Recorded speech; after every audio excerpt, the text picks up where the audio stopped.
most of you know that one of the things that I specialise in is event and behind the scenes photography. And this is probably my favourite thing to do when it comes to photography. But it doesn't come without its challenges. And one of the biggest challenges that I face is that quite often I am in dark theatres and I am shooting in really low light situations. So I thought I would give you a few tips on how I create my images when I'm in really low light situations. So if you want to get some images like these, then this is how I do it. So first off, I use a wide aperture.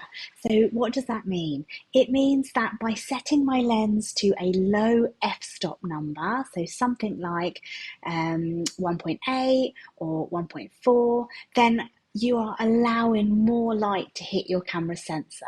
And that is crucial when you're in low light situations. So that's the first thing that I do. And using a wide aperture not only helps you with exposure, but it also gives you that beautiful shallow depth of field, making your subject really stand out against a soft, blurry background. The next thing I do is I slow down my shutter speed if I can.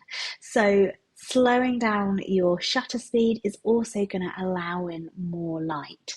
And the reason I say if I can is because sometimes I'm shooting, well, mostly I'm shooting people moving around, and if my shutter speed is too slow, then I'm going to start introducing motion blur on my subjects, and I don't often want that. But if you can, reduce the shutter speed as well. And then finally, I increase my ISO sensitivity. So by boosting your ISO, you can brighten your images in those low light situations. But again, be mindful, because the higher you go on your ISO, the more potential for noise or grain in your photos. And quite often I find that when I've got grainy photos, I convert them to black and white. So there's another little tip for you. Play around, see if you can come up with some low light situations, and get that camera out and just have a little go with those three things. So your aperture, your shutter speed, and your ISO, your three key components of your camera.